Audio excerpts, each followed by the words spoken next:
En este vídeo voy a hacer un análisis técnico de la última hora del SP500 y de los datos tanto económicos como métricos que nos pueden indicar qué podemos esperar a partir de ahora en la bolsa de Estados Unidos y en el resto del mundo.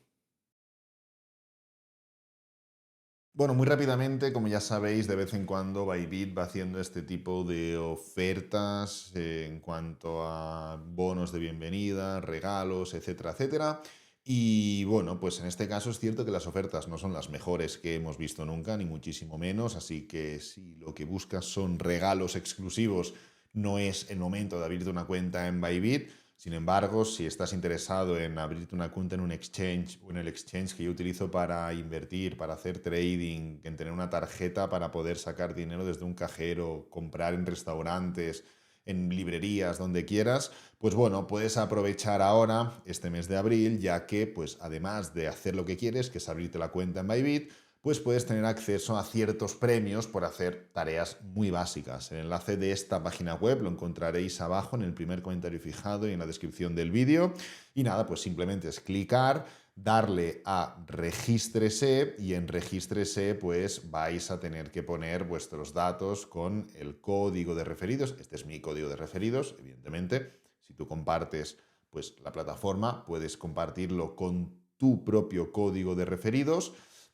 Así lo tenéis, pones tu correo electrónico y ya está, te registras, puedes ganar ya solo por registrarte esta cantidad, es poquito, pero algo es algo.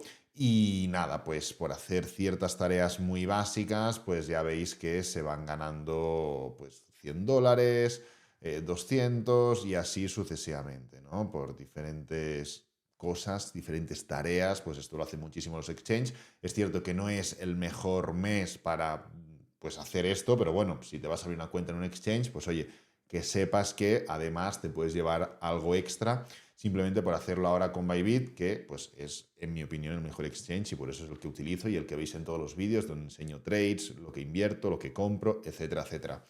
Vais a tener el enlace en el primer comentario fijado y en la descripción del vídeo. Entonces, habiendo dicho esto, vamos directamente al lío, estamos viendo caídas importantes en el SP500. No es mi intención el hecho de hacer un análisis a corto plazo o un análisis de lo que puede ocurrir hoy, mañana y demás. Simplemente lo que quiero es hacer un análisis global de la situación, del contexto, para que aprendáis un poco diferentes temas y tópicos de los que hablaremos a continuación y además que podamos hacernos una idea de qué es lo que está ocurriendo y qué es lo que puede pasar durante pues, los próximos meses. Estamos en un punto en el cual no ha empezado bien el año, es cierto, estamos formando una caída desde los máximos alcanzados este año hasta los mínimos del 22% y hasta el punto actual del 16% aproximadamente. Del mismo modo que comenté ya haciendo una comparación con anteriores momentos de mercado donde hemos visto situaciones similares, tanto técnicas como contextualmente hablando. Si nos vamos al año 2018, pues vemos una situación técnica muy similar y contextual también similar, ya que no solo mandaba Donald Trump, sino que también estaba en un punto similar en cuanto a los aranceles, veníamos de un recorrido alcista, de una corrección mayor y demás, algo similar a lo que estamos viendo ahora. Pues del mismo modo que comenté que en los momentos en los cuales parece que la situación es más crítica, como por ejemplo a finales de la semana del 31 de marzo, es cuando vienen los mejores pullbacks, cuando parece que, oye, ya ha finalizado el pullback y ya nos vamos para abajo, es cuando entonces continúa el movimiento. Y lo bueno del análisis técnico es que de forma inmediata pues podemos ver este tipo de afirmaciones. Entonces, si nos vamos, pues por ejemplo, a lo que ocurrió, aquí lo tenemos, en el año 2018, cuando parecía que el momento era crítico, el SP500 había caído un 5,16% en una semana en cuanto a apertura y cierre, hasta los mínimos había llegado a caer hasta un 7,63%, que puede parecer una tontería, pero es bastante, y en comparación ahora puede parecer poco, pero no es que sea poco en ese entonces, es que ahora es mucho lo que estamos viendo, para que nos hagamos todos una idea de la magnitud de la situación. Pues cuando parece que está peor es cuando empieza de repente el pullback. Y cuando parece que el pullback está finalizando porque frenamos una envolvente bajista y tal, continúa aún una gran vela alcista más. Y cuando parece que tal, vuelve a irse para abajo. Y fijaros, cuando parece que la situación es aún más crítica, frenamos y nos vamos para arriba. Quiero decir, es habitual. Yo no me dejaría llevar y lo peor que podéis hacer en el trading o en la inversión o en el análisis es dejaros llevar por el inmediatismo, por el populismo y por el sensacionalismo. Bien, pero es que si está Donald Trump mandando, esto tiene que estar mucho más aplicado aún. Y esto, pues bueno, esta tesitura, este contexto, ha provocado lo siguiente, ha provocado que empecemos el año con caídas importantes.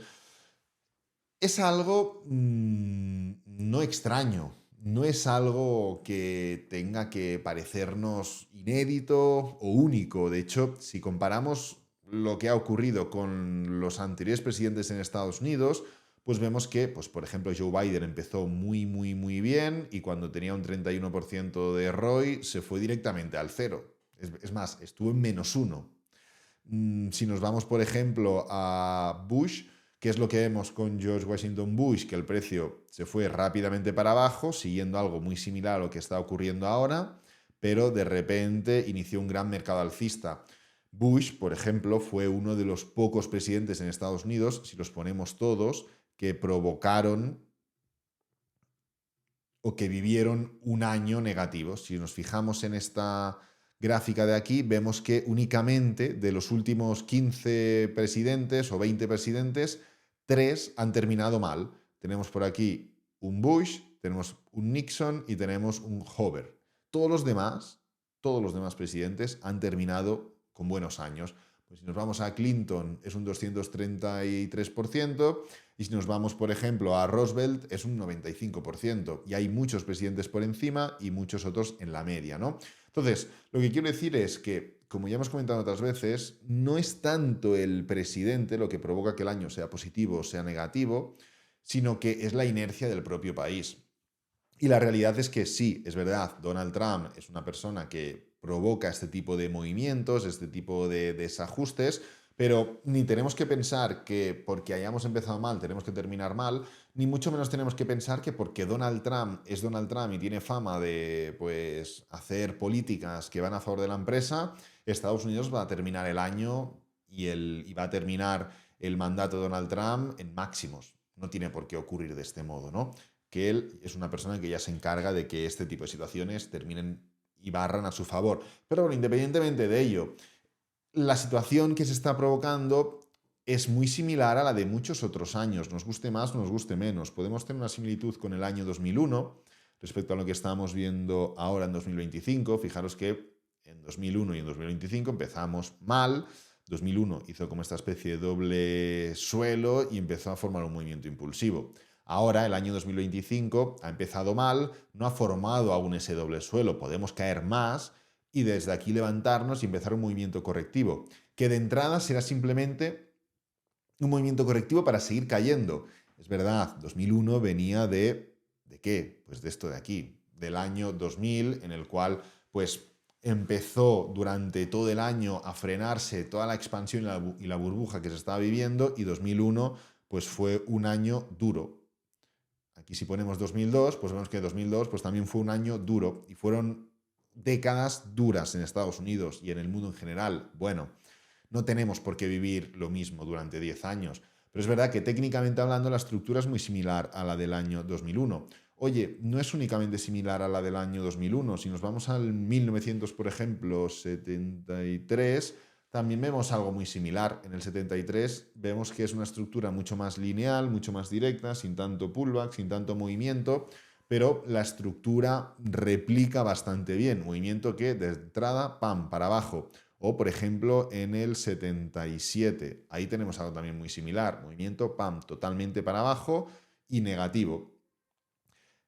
La realidad es que en el más corto plazo, dentro de la estructura que estamos viviendo, lo que podemos esperar es más movimientos a la baja. Y cuando digo más corto plazo, me refiero tanto a las próximas 4 semanas vista, como también a los próximos 4 meses vista. Ambos movimientos. De hecho, antes de hablar de un par de detalles técnicos bastante importantes, estamos en un punto en el cual sí comparamos el SP500 con el M2, se están replicando los mismos movimientos que hemos visto en anteriores momentos de mercado. El M2, simplemente para que se entienda, es una medida de la oferta monetaria que pues, los bancos centrales utilizan, entre ellos evidentemente la Reserva Federal de Estados Unidos, simplemente para evaluar la cantidad de dinero que hay en circulación. De hecho, aquí tengo el M2. El M2 es esto. En pocas palabras, tú imagina que estás contando todo el dinero que hay en tu país o en tu ciudad, pues ¿qué vas a tener en cuenta? Pues el dinero que llevas en el bolsillo forma parte del M2, el dinero que tienes en el banco y puedes utilizar, pues vas con la tarjeta y pagas, forma parte del M2, el dinero que está en tu cuenta de ahorros, que no utilizas todos tus días, pero puedes utilizar, el dinero que está en tu cuenta de ahorros porque va a ser una herencia y no lo puedes tocar, pero lo tienes ahí. Es decir, sumando todos los tipos de dinero que hay, llegas al M2. Pues el gobierno y los bancos centrales quieren saber cuánto dinero hay en el país. ¿Motivo? Bueno, pues muy sencillo. Si hay mucho dinero, la gente puede gastar más, pero también pueden subir el precio de las cosas. Eso es inflación. ¿Por qué? Pues porque hay mucho dinero en circulación y tú gastas más. ¿Qué ocurre cuando gastas más? Que no solo gastas tú, gasta el otro y el de la moto. ¿Qué ocurre cuando hay tanta gente, es decir, tanta demanda? Que el precio sube. ¿Qué ocurrió, por ejemplo, en el año 2020? Pues que vino lo que vino, todos lo sabemos, se paró la economía y ¿qué hizo la Fed? Empezar a imprimir trillones de dólares. ¿Para qué? Para meter más pasta en el mercado. ¿Qué ocurrió? Que cada vez más gente tenía más dinero. ¿Qué terminó pasando? Inflación. Muy sencillo.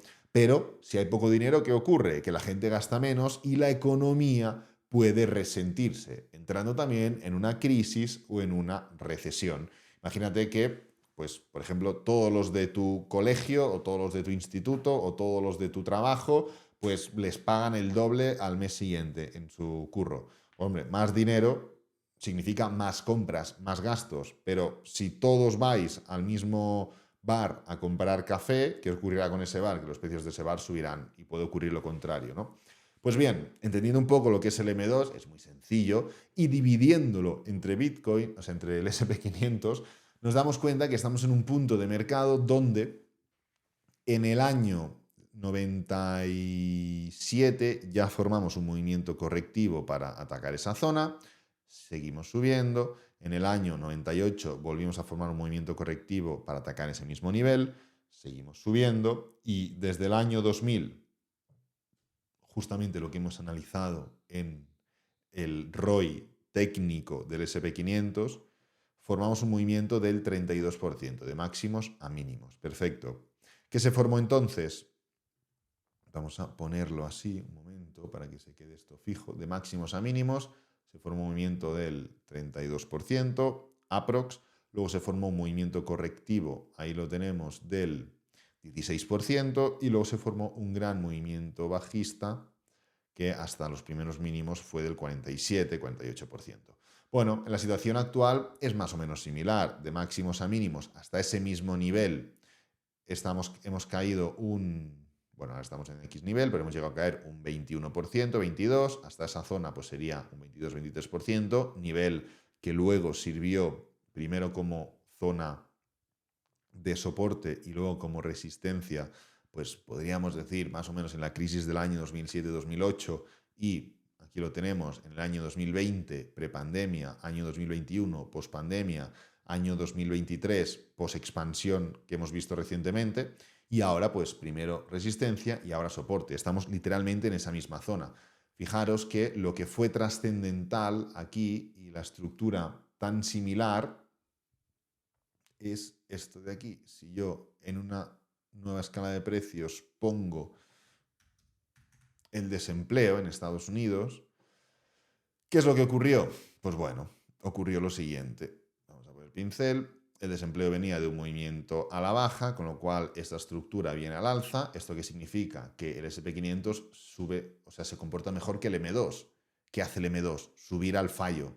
Pues si este gráfico sube y hay un activo que no para de subir, es que hay otro que sube más que el que no para de subir. Pues el SP500 subía más de lo que subía el M2.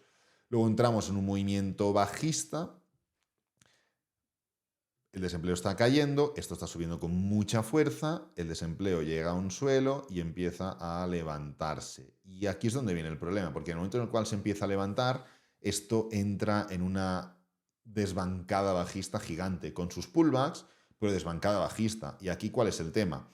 El desempleo viene de caer y de repente empieza a subir.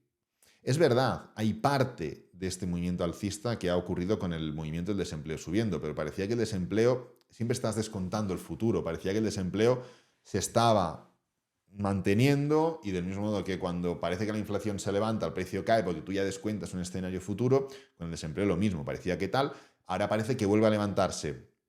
Pero estamos viendo estas caídas importantes y es lo que he dicho antes, no creo ni que sea la caída de más corto plazo. Es decir, no hemos formado ni ese doble suelo, ni ese movimiento previo, técnicamente hablando, a un giro alcista en forma de pullback en el SP500.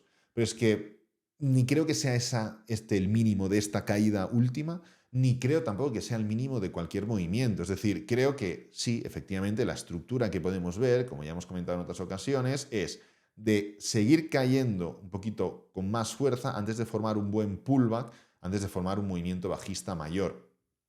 Y esto, entre otras muchas cosas, lo considero así, vamos a eliminar esto, entre otras muchas cosas, porque, como digo, no es únicamente esto. Si venimos por aquí y ponemos una media móvil simple en gráfico semanal, voy a hacer doble clic y la voy a poner de 200 sesiones, ¿qué es lo que podemos comprobar? Que lo que le gusta hacer mucho al SP500 es pre-movimiento correctivo contactar con este nivel, Bueno, aquí pues ocurrió lo que ocurrió, contactar con este nivel, contactar con este nivel. Es una zona muy fácil de contactar para el SP500. No siempre, no siempre que el precio empieza a caer contactamos con ese nivel, solo en los momentos en los cuales empezamos a caer y se va animando la situación, hasta el punto en el cual ya no solo estamos cayendo un poco, sino que además también rompemos la media móvil de 50 en gráfico semanal, que es una media móvil que se rompe muy poco y la contactamos constantemente.